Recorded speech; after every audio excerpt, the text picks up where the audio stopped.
বাংলাদেশকে ব্যর্থ করতে ভারতের অপচেষ্টা রুখে দেওয়ার হুঁশিয়ারি বিএনপির। দিল্লির আগ্রাসন সহ্য করা হবে না, কড়া বার্তা জামায়াতের। তারেক রহমানের মামলায় রাজনৈতিক প্রতিহিংসা দেখছে বিএনপি। মানা হয়নি আইনি প্রক্রিয়া, বলছেন আইনজীবী। এখনো বাকি 4টি দ্রুত খালাসের আশা। হাওয়া 14 লাখ তাল গাছ, দরপত্র ছাড়াই চলত ক্রয়। বিএমডি এর সেচ প্রকল্প যেন হরিলুটের ভান্ডার, ব্যবস্থার আশ্বাস চেয়ারম্যানের। সংযোগ সড়ক না থাকায় পড়ে আছে চুয়াডাঙ্গার মাথা ভাঙা সেতু। এলাকাবাসী এলজিইডি টানাপোড়েনে বন্ধ কাজ, জটিলতা নিরসনের আশ্বাস এলজিইডি। এবং স্বৈরাচার বিদায় নিলেও বহাল দলীয় ঠিকাদার মন্ত্রীর আশকারায় বেড়েছে রাস্তার মাটি। চলাচল অনুপযোগী রতুরি লক্ষ্মীছড়া, দ্রুত ব্যবস্থার দাবি। দর্শক, শুভ সকাল। শুনছিলেন সংবাদ শিরোনামগুলো। সংবাদ সকালে আপনাদের সঙ্গে রয়েছে আমি তানজিয়া চৌধুরী। এবার বিস্তারিত। জনগণ ঐক্যবদ্ধ থাকলে যে দেশই ষড়যন্ত্র করুক সফল হবে না, এমন মন্তব্য করেছেন বিএনপির স্থায়ী কমিটির সদস্য ডক্টর খন্দকার মোশাররফ হোসেন। বলেন, দেশ কিভাবে চলবে তা জনগণই ঠিক করবে। আর ভারত সাম্প্রদায়িকতার ধোঁয়া তুলে আধিপত্য কায়েমে বাংলাদেশের বিরুদ্ধে উঠে পড়ে লেগেছে বলে অভিযোগ করেন দলটির সিনিয়র যুগ্ম মহাসচিব রুহুল কবির রিজভী। আরও জানাচ্ছেন সাইফুল রিপন। ময়মনসিংহে সরবরাহ বাড়ায় কমেছে সবজির দাম। বাজারে এসেছে শিম, টমেটো, ফুলকপি, বাঁধাকপি, মূলা সহ প্রায় সব ধরনের শীতকালীন সবজি। শিম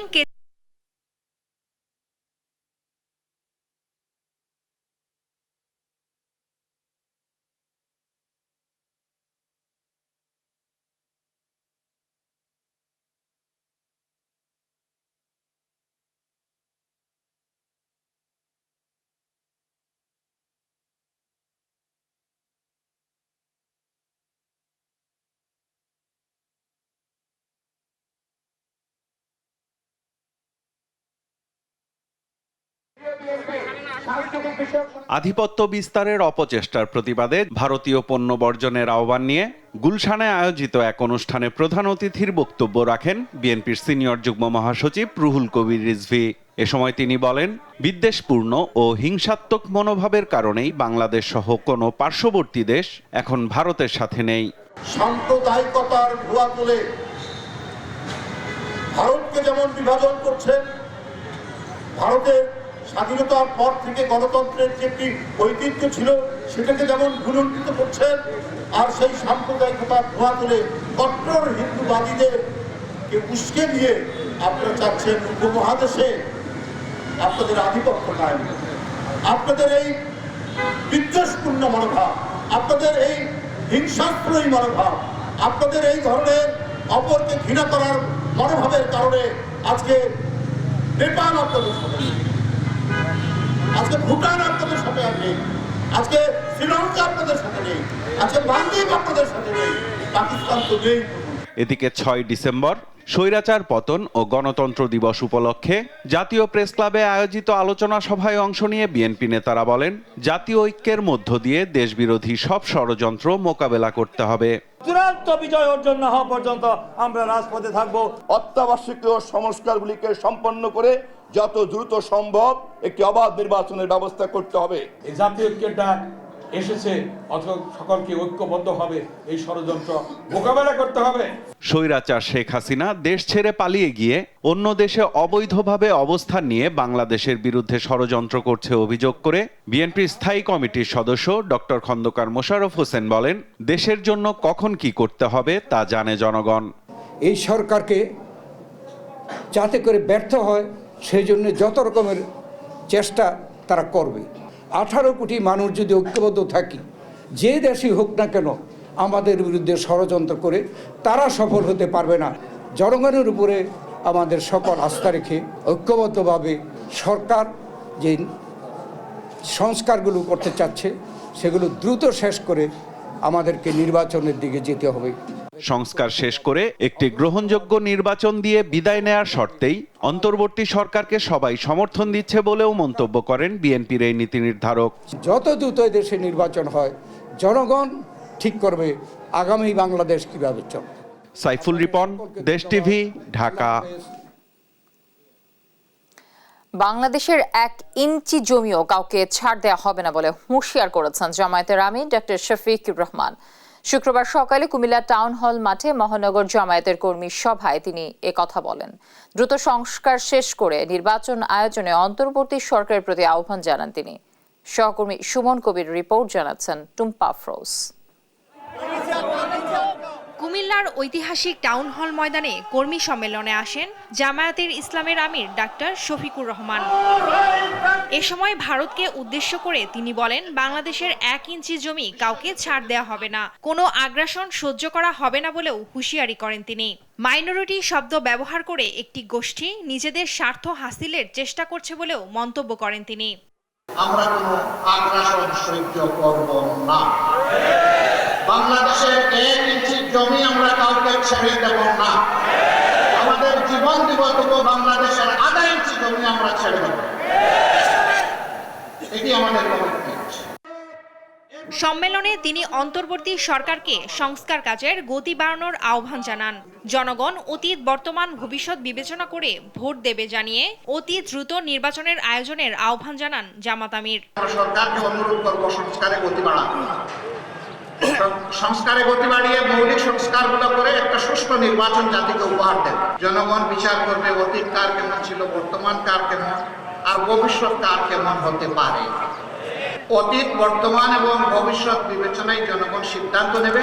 আমরা সেই সিদ্ধান্তের অপেক্ষা করব। তাহলে সিদ্ধান্তটা আসবে কিভাবে? অবশ্যই নির্বাচনের মধ্য দিয়ে। সেই নির্বাচন হতে হবে সুষ্ঠু, অবাধ এবং গ্রহণযোগ্য। নিউজ ডেস্ক, দেশ টিভি। ভারতে বাংলাদেশের সহকারী হাই কমিশনে হামলা, আজমির শরীফ দখলের পায়তারা এবং ভারতে সংখ্যালঘুদের ওপর নির্যাতনের প্রতিবাদে ভারত দূতাবাস অভিমুখে পদযাত্রা করেছে ইনকিলাব মঞ্চ। শুক্রবার বিকেলে গুলশান 2 নম্বর গোলচত্বর থেকে শুরু হয় এই কর্মসূচি। নিরাপত্তার কথা বিবেচনায় পুলিশ ভারতীয় দূতাবাসের দিকে যাত্রা করতে না দিলে মঞ্চের 3 সদস্য দূতাবাসে স্মারকলিপি দেন। এর আগে সংক্ষিপ্ত সমাবেশে বক্তারা বাংলাদেশের বিরুদ্ধে ভারত ষড়যন্ত্রে লিপ্ত বলে অভিযোগ তোলেন। দেশটির গণমাধ্যমে বাংলাদেশ নিয়ে চলমান মিথ্যাচার অস্থিতিশীলতা সৃষ্টির পায়তারা বলেও অভিযোগ করেন তারা। ষড়যন্ত্রের কঠোর জবাব দেওয়ার হুঁশিয়ারিও দেয় ইনকিলাব মঞ্চ। বাংলাদেশ শুধু না, সারা বিশ্বের সমস্ত শান্তিকামী মানুষদের তরফ থেকে আমরা ইন্ডিয়ান এম্বাসিকে জানাতে চাই, আজমির শরীফ দখল করলে এর পরিণতি হবে অত্যন্ত ভয়াবহ। গত 50 বছরে ভারত তাদের মাইনরিটির উপরে যেই জুলুম, অত্যাচার, নির্যাতন করেছে, সারা এশিয়ার কোন দেশ তার 10 ভাগের 1 ভাগও করতে পারে না। রাষ্ট্রীয় ক্ষমতার অংশীদার না হয়েও শুধুমাত্র রাজনৈতিক ষড়যন্ত্রেই 84টি মামলার আসামি করা হয় বিএনপির ভারপ্রাপ্ত চেয়ারম্যান তারেক রহমানকে। এর মধ্যে রাজনৈতিক প্রতিহিংসায় চাঞ্চল্যকর কয়েকটি মামলায় তাকে জড়িয়ে সাজাও দেয় স্বৈরাচার হাসিনা সরকার। ছাত্র জনতার গণ অভ্যুত্থানের পর ষড়যন্ত্রমূলক গ্রেনেড হামলা মামলাসহ বেশিরভাগ রাজনৈতিক মামলায় ন্যায় বিচারের রায়ে ইতোমধ্যে খালাসও পেয়েছেন তিনি। তবে এখনও বহাল আরও 4টি মামলা। আইনজীবীরা বলছেন যে আইনি প্রক্রিয়ার ব্যত্যয় ঘটিয়ে প্রতিহিংসা বশত মামলা হওয়ায় দ্রুতই খালাস পাবেন তারেক রহমান। সাবরিনা মজুমদারের প্রতিবেদনে বিস্তারিত। 2007 সালে সেনা সমর্থিত তত্ত্বাবধায়ক সরকার রাজনীতিতে মাইনাস ফর্মুলা বাস্তবায়ন করতে তৎকালীন বিএনপির 1 নম্বর যুগ্ম মহাসচিব তারেক রহমানকে নির্যাতন ও মামলার মুখে দেশ ত্যাগে বাধ্য করেন। এরপর 2009 সালে আওয়ামী লীগ ক্ষমতাসীন হয়ে গত 15 বছরের সব মিলিয়ে 84টি মামলায় আসামি করেন তাকে। স্বৈরাচারী কায়দা বিএনপিকে নেতৃত্ব শূন্য করতে তারেক রহমানকে সাজাও দেয় বেশ কয়েকটি মামলায়।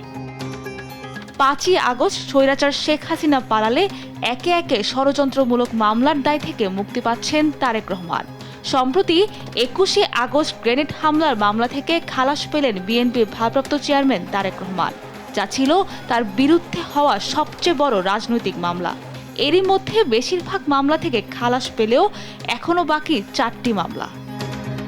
তবে বাকি 4টি মামলাও ছিল রাজনৈতিক উদ্দেশ্য হাসিলের জন্য মন্তব্য করে বিএনপির আইন বিষয়ক সম্পাদক বলেন, মামলাগুলো কোনো আইনি প্রক্রিয়া মেনে হয়নি। 4টা কনভিকশনের মামলা বাকি আছে, যদিও একটাও আইনি প্রক্রিয়া ফলো করা হয়নি। হাসিনা থেকে শুরু করে আওয়ামী লীগের সমস্ত নেতাকর্মীরাই জনাব তারেক রহমান সাহেবকে প্রধান প্রতিদ্বন্দ্বী হিসাবে ভাবতেন, যে কারণেই তারেক রহমান সাহেবের উপরের মামলার স্টিম রোলার ছিল। তার বিরুদ্ধে দায়েরকৃত প্রত্যেকটা মামলাই রাজনৈতিক উদ্দেশ্যে দায়ের করা হয়েছিল, ভিত্তিহীন, মিথ্যা এবং বানোয়াট। বিগত ফ্যাসিস্ট সরকারের আমলে যারা এই মামলাগুলোকে মিথ্যা সাক্ষী ও বিচার বিভাগকে ব্যবহার করে সাজা দিয়েছিলেন, তাদের বিরুদ্ধে আইনগত ব্যবস্থা নেওয়ার কথাও জানান ব্যারিস্টার কায়সার কামাল।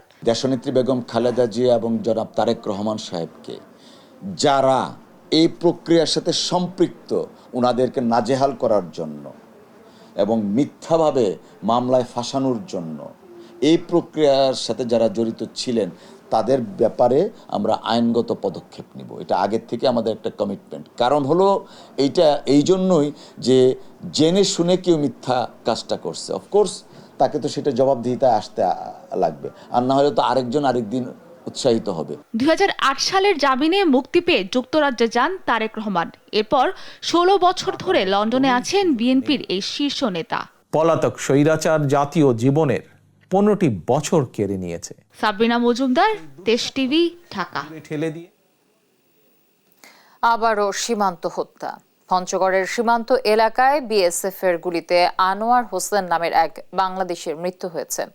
শুক্রবার ভোরে উপজেলার হাড়িভাষা ইউনিয়নের মোমিনপাড়া ও ভারতের সিংপাড়া সীমান্তের মূল পিলারের 751 এর 8-9 নম্বর সাব পিলারের মাঝামাঝি এলাকায় এই হত্যাকাণ্ড ঘটে। নিহত আনোয়ারের বাড়ি তেঁতুলিয়া উপজেলার দেবনগর ইউনিয়নে।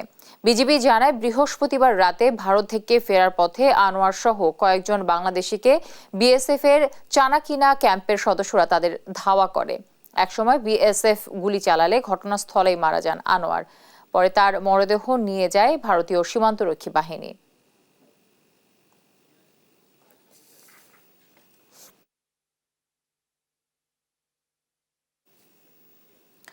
চট্টগ্রামে আইনজীবী সাইফুল ইসলাম আলিফ হত্যা মামলার প্রধান আসামি চন্দন দাস ও রিপন দাসের রিমান্ড মঞ্জুর করেছেন আদালত। শুক্রবার বিকেলে চট্টগ্রামের 6ষ্ঠ মহানগর হাকিম কাজী শরীফুল ইসলামের আদালত এ আদেশ দেন। পরে কঠোর নিরাপত্তায় তাদের কারাগারে নেওয়া হয়। AKM নাজিমের প্রতিবেদন, জানাচ্ছেন টুম্পা আফরোজ। চট্টগ্রামে আইনজীবী হত্যা মামলার প্রধান আসামি চন্দন ও অপর আসামি রিপনকে আদালতে হাজির করে 10 দিনের রিমান্ড আবেদন করে পুলিশ। শুনানি শেষে চন্দন দাসের 7 দিন এবং রিপন দাসের 5 দিনের রিমান্ড মঞ্জুর করেন আদালত। আমাদের সহকর্মী সাইফুল ইসলাম কমল হত্যা মামলার প্রধান আসামি চন্দন এবং তদন্তে প্রাপ্ত ভিডিও ফুটেজ দিকে শনাক্তকৃত আসামি রিপনকে বিজ্ঞ আদালতে হাজির করা হয়েছিল। বিজ্ঞ আদালত আসামি চন্দনকে 7 দিন এবং রিপনকে 5 দিন রিমান্ড মঞ্জুর করেছেন। আমরা বিজ্ঞ আদালতকে বলেছি যে মামলার সাথে যারা মাস্টার মাইন্ড ছিল, যারা এই মামলার যারা উস্কানি দিয়েছে, ভিডিও ফুটেজ দেখে তাদেরকে শনাক্ত করে অনতিবিলম্বে গ্রেপ্তার করে তাদেরকে আইনের আওতায় আনার জন্য। এদিকে আদালত এলাকায় তাণ্ডব, ভাঙচুর ও আইনজীবী হত্যাকাণ্ডের সাথে জড়িতদের কঠোর শাস্তির দাবিতে বিক্ষোভ করেন আইনজীবীরা। আদালতের ইতিহাসে এই ধরনের জঘন্যতম ঘটনা আর হয় নাই এবং চন্দন দাস আমরা ভিডিও ফুটেজে দেখেছি অস্ত্র হাতে ছিল। আমরা মনে করি ঠান্ডা মাথায় পরিকল্পিত অন্যান্য কারো প্ররোচনায় যারা প্ররোচনা দিয়েছেন এই হত্যাকাণ্ডের সাথে যারা জড়িত ছিলেন, আমরা মনে করি সুষ্ঠু তদন্তের সাথে তাদের রিমান্ডের আবেদনের জন্য প্রসিকিউশনের সাথে আমরা অনুরোধ করেছি, আবেদন করেছি। পুলিশ বলছে জিজ্ঞাসাবাদ শেষে হত্যাকাণ্ডের মূল রহস্য উদ্ঘাটনের আশা আইন শৃঙ্খলা বাহিনীর। সে কেন হত্যা করেছে এটা তদন্তের ব্যাপার। এখন পর্যন্ত আমরা রিমান্ডে এনে আসামির কাছ থেকে প্রকৃত তথ্য পাবো। এখনো আমাদের জিজ্ঞাসাবাদ শেষ হয়নি। এই পর্যন্ত কতজনকে আপনারা গ্রেফতার করেছেন? এই পর্যন্ত 11 জনকে আমরা গ্রেফতার করেছি। এর আগে গেল বৃহস্পতিবার ভৈরব থেকে চন্দনকে গ্রেপ্তার করে পুলিশ। এরপর সন্ধ্যার দিকে চট্টগ্রামের আনোয়ারা থেকে আরেক আসামি রিপন দাসকে গ্রেপ্তার করা হয়। রিপন এজাহার নামীয় আসামি না হলেও ভিডিও ফুটেজ দেখে তাকে হত্যা মামলার আসামি হিসেবে শনাক্ত করা হয় বলে জানায় পুলিশ। নিউজ ডেস্ক, দেশ টিভি। ঠাকুরগাঁওয়ে ক্রমশই বাড়ছে শীতের প্রকোপ। দর্শক, বিস্তারিত জানাতে যুক্ত হচ্ছেন সহকর্মী শাকিল আহমেদ। শাকিল, জনজীবনে এই তীব্র শীতের কেমন প্রভাব পড়েছে সেই চিত্র তুলে ধরবেন আমাদের দর্শকের সামনে। ধন্যবাদ জ্যোতি। একটু জানাতে চাই যে উত্তরের জেলা ঠাকুরগাঁও প্রতি বছরের মতো এবারও এই জেলায় শীতের তীব্রতা প্রকট আকার ধারণ করেছে। ঠাকুরগাঁও জেলায় আবহাওয়া অফিস নেই, এটি ঠাকুরগাঁওবাসী দীর্ঘদিনের দাবি হলেও এখানে কোনো ধরনের আবহাওয়া অফিস নেই এবং এই কারণে ঠাকুরগাঁওয়ের সঠিক তাপমাত্রা কোথাও থেকে খোঁজ পাওয়া যায় না। তবে এখানকার যে কৃষি সম্প্রসারণ অফিস রয়েছে তারা তাদের কৃষি তাপ নিয়ন্ত্রক যন্ত্র দিয়ে প্রতিদিন এখানকার তাপ পরিমাপ করেন। তো আমাদেরকে যেটি জানিয়েছেন আজ সকাল 6টায় ঠাকুরগাঁয়ে তাপমাত্রা নির্ধারণ করা হয়েছে 13 ডিগ্রি সেলসিয়াস।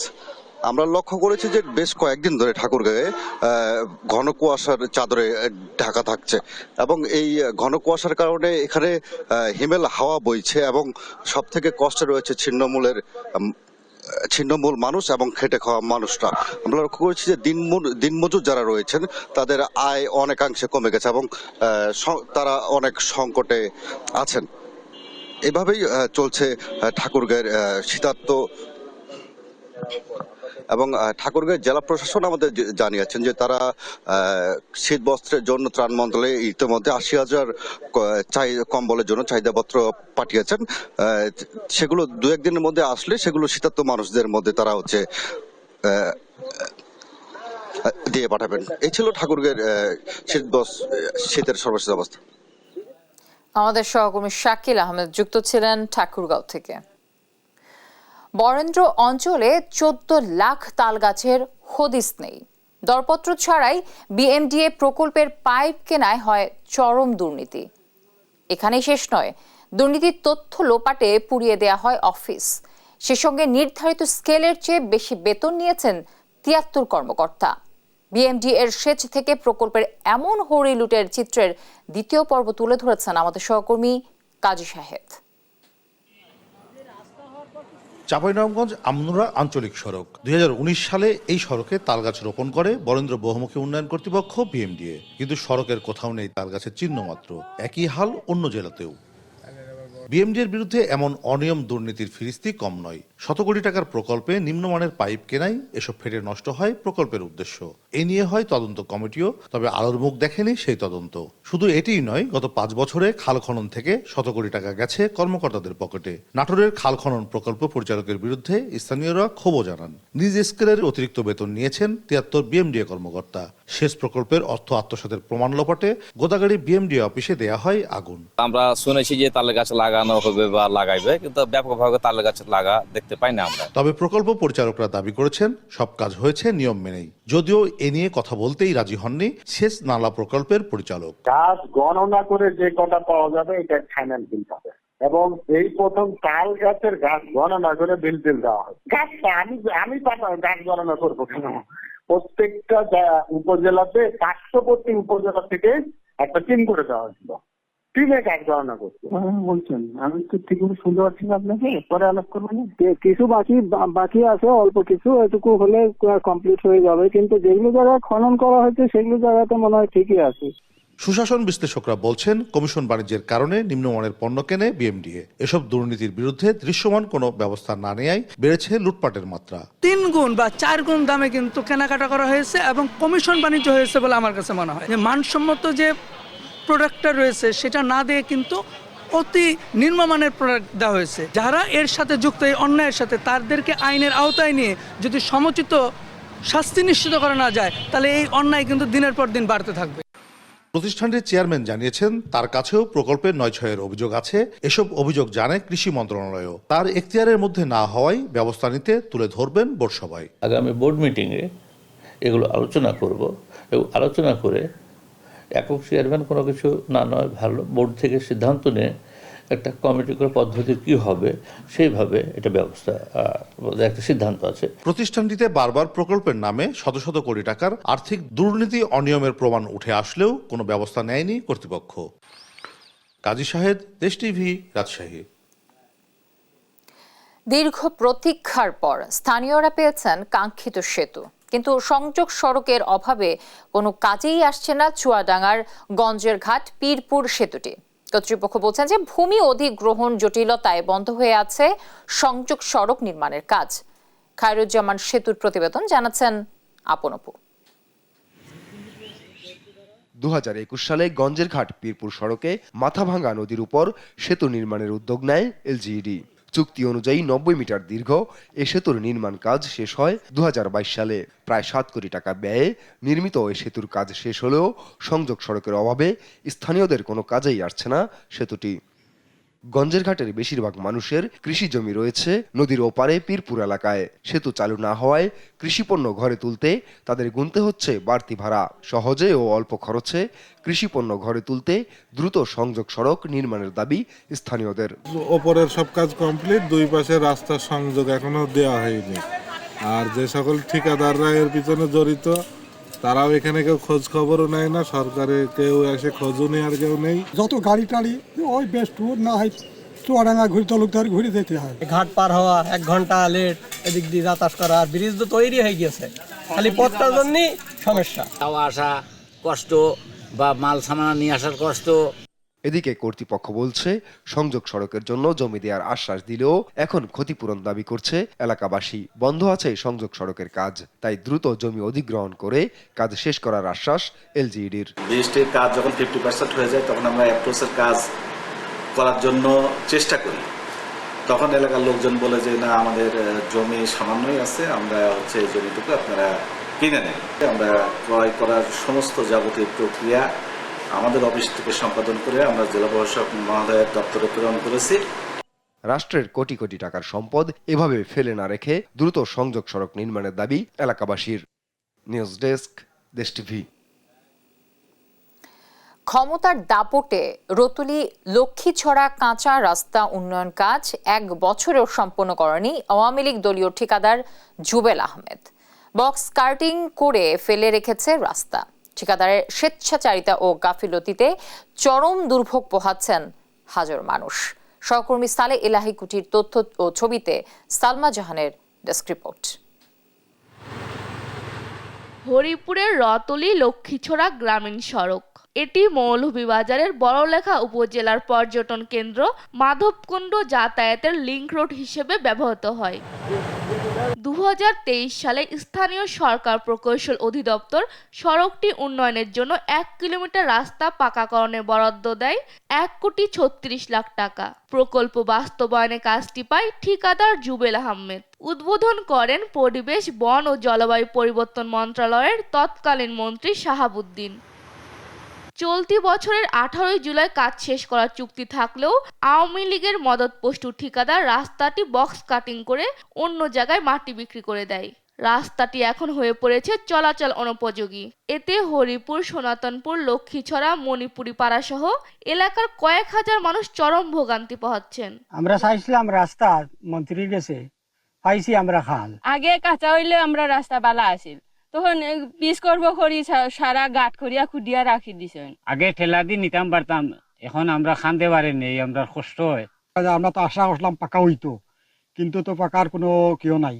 আমরা রাস্তাঘাটে চলাফেরা করতাম পারি না, এখন এমপিও নাই, মন্ত্রীও নাই, নাই, আর আমরা রাস্তার মধ্যে অত কষ্ট করি। আর আগে গাড়িগুলা চলাচল করছো, আর রাস্তা এমনি খুদিয়া থইছে, এখন আর রাস্তা গাড়িগুলা চলাচল হয় না। এখন আমরা যাতায়াত করতে খুব কষ্ট করি। আর রাস্তা ফাঁকা ওই বলানি আমরা খুব খুশি হয়েছিলাম, এখন দেখি আর আমরা গোলার খাটা হয়ে গেছে। আমরা তো ঈদের দান ঠেলা দিয়ে আনা যায়, গাড়ি দিয়ে আনা যায়, এখন কিন্তু রাস্তার কারণে তো আমরা তখন খানতে পারে আনা যায়, খুব কষ্ট করি। ক্ষেতের সময়ও কষ্ট করছি, ওখানেও আগুন মাসেও কষ্ট করি। আমরা দ্রুত কাজ সম্পন্নের জন্য অনেকবার তাকে তাগিদ দেওয়া হয়েছে বলে জানান উপজেলা প্রকৌশলী। চিঠি পরপরে ঠিকাদারও কিছুদিন বন্ধ ছিল, এরপরে আমরা নির্বাহী প্রকৌশলী মহোদয় মৌলভীবাজার বরাবর আমরা জানিয়েছি। তারাও এই ব্যাপারে আমাদেরকে যথেষ্ট হেল্প করেছেন এবং তিনিও ঠিকাদারকে চিঠি দিয়েছেন। এখন বর্তমানে অবস্থা হচ্ছে আমরা কাজটি, রাস্তার যে কালভার্ট, সেই কালভার্টের কাজ শুরু করেছি, কিন্তু রাস্তার কাজ এখনো শুরু হয়নি। নতুন সরকারের কাছে সড়কটি দ্রুত সংস্কারের দাবি স্থানীয়দের। নিউজ ডেস্ক, দেশ টিভি। গত 16 বছর ভারত আওয়ামী লীগকে নিরাপত্তা দিয়ে যেভাবে বাংলাদেশকে শুষে খেয়েছে, মানুষ আর সেই সুযোগ দেবে না বলে মন্তব্য করেছেন বৈষম্য বিরোধী ছাত্র আন্দোলনের সমন্বয়ক সার্জিস আলম। শুক্রবার সন্ধ্যায় বগুড়ায় মালতীনগর স্টাফ কোয়ার্টার এলাকায় গণমাধ্যমের সঙ্গে আলাপচারিতায় একথা বলেন তিনি। দৃঢ় কণ্ঠে সার্জিস বলেন, বাংলাদেশের সাথে ভারত সহ সব প্রতিবেশী রাষ্ট্রের সম্পর্ক হবে সম্প্রীতি ও সমতার।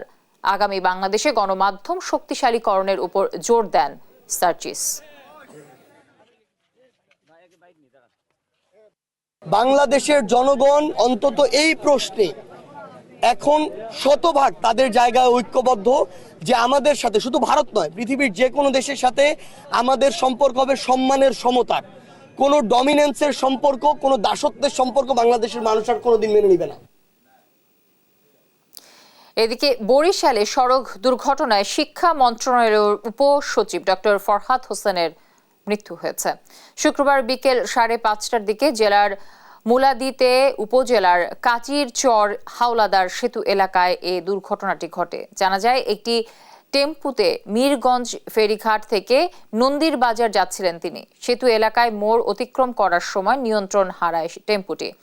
এতে আহত হন যাত্রীরা। স্থানীয়রা আহতদের উদ্ধার করে মুলাদি উপজেলা স্বাস্থ্য কমপ্লেক্সে পাঠান। পথেই উপসচিবের মৃত্যু হয়েছে বলে জানান কর্তব্যরত চিকিৎসক। শিক্ষা মন্ত্রণালয়ের উপসচিব ডক্টর মোহাম্মদ ফরহাদ হোসেন একটা ওয়াজ মাহফিলে প্রধান অতিথি হিসেবে যোগদান করার উদ্দেশ্যে মহেন্দ্র দিয়ে উনি যাচ্ছিলেন। পথের মধ্যে ওই হার্ট ব্রেক করে মহেন্দ্র রাস্তার পাশে পড়ে যায়। মাথায় আঘাতপ্রাপ্ত হয়ে উনি আহত হয়। তাৎক্ষণিকভাবে আপনার হাসপাতালে নিয়ে যাওয়া হয়। হাসপাতালে নেওয়ার পথে উনি মৃত্যুবরণ করেন।